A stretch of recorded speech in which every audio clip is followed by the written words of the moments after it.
ഇന്ന് ഞങ്ങൾ കുളിച്ച് അമ്പലത്തിൽ വന്നതാണ്. ഇതാണ് ഞങ്ങളുടെ ദേവീക്ഷേത്രം. ഇന്നലെ അച്ഛൻ എനിക്കൊരു സൈക്കിൾ ഓടിച്ചു തന്നു. അപ്പോൾ അത് പൂജിക്കാനായിരുന്നു കൊണ്ടുവന്നത്. തിരുമേനി അത് വന്ന് അത് പൂജിച്ചുകൊണ്ടിരിക്കുകയായിരുന്നു. ഞാനത് നോക്കിയിരിക്കുകയായിരുന്നു.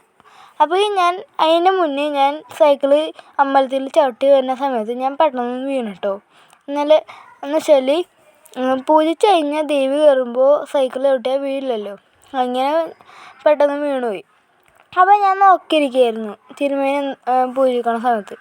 അപ്പം ഞാൻ വിചാരിച്ചു, നിങ്ങളുടെയൊക്കെ സൈക്കിളൊക്കെ മേടിക്കുമ്പോൾ പള്ളിയിലോ അമ്പലത്തിലൊക്കെ കൊണ്ടുപോയി പൂജിക്കില്ലേ? മറ്റുള്ളവരുടെ വലിയ വാഹനമൊക്കെ പൂജിക്കും. അതുപോലെ ഞങ്ങളുടെ കുഞ്ഞു വാഹനമാണ് സൈക്കിള്. അത് ഞങ്ങൾ പൂജിച്ചുകൊണ്ടിരിക്കുകയാണ് കേട്ടോ. പിന്നെ ഞങ്ങളുടെ ഈ അമ്പലം അങ്ങോട്ട് ചെണ്ടയും കൊട്ടും കാവടിയൊക്കെ ഉള്ള അമ്പലമായിരുന്നു.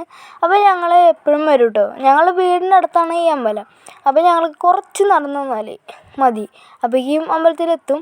അങ്ങനെ ഞങ്ങളുടെ ഈ അമ്പലത്തിൽ നന്നായിട്ട് കൊട്ടും പാട്ടൊക്കെ ഉണ്ടായിരുന്നു. ഞങ്ങളെപ്പോഴും വരും. അപ്പോൾ ഞാൻ എത്തിയിട്ടാ. ഞാൻ സൈക്കിളിന്മേ എടുത്തിട്ട് സൈക്കിളിൻ്റെ പൂവൊക്കെ എടുത്ത് കളഞ്ഞിട്ട് ഞാൻ കറക്കിയെടുത്ത് പോകാൻ പോകണം. അപ്പോൾ അയ്യപ്പസ്വാമിൻ്റെ ക്ഷേത്രത്തിൽ വന്ന് ഞാൻ തൊഴുകയായിരുന്നു. അപ്പോൾ ഞാൻ വിചാരിച്ചു, ഇനി ഇവിടം തൊട്ടിട്ടാണ് ഞാൻ സൈക്കിള് വീട്ടിൽ വരെ ചവിട്ടേണ്ടത്.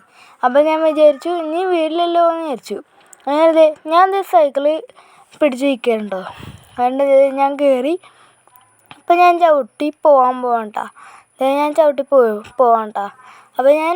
അപ്പോൾ എല്ലാവർക്കും ഇനി വീട്ടിലെത്തിയിട്ട് എത്താട്ടോ. അതുകൊണ്ട് ഞാൻ വീട്ടിലെത്തിയിട്ടോ.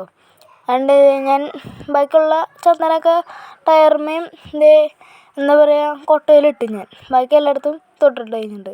ഇവിടെ നിന്നിട്ട് ഞാൻ കയറി ചവിട്ടാൻ പോകണം. അപ്പോൾ എല്ലാവരും ഈ വീഡിയോ കണ്ടിട്ടുണ്ടെങ്കിൽ ലൈക്ക് ചെയ്യൂ, സബ്സ്ക്രൈബ് ചെയ്യൂ. എന്നിട്ട് tata, bye bye, see U.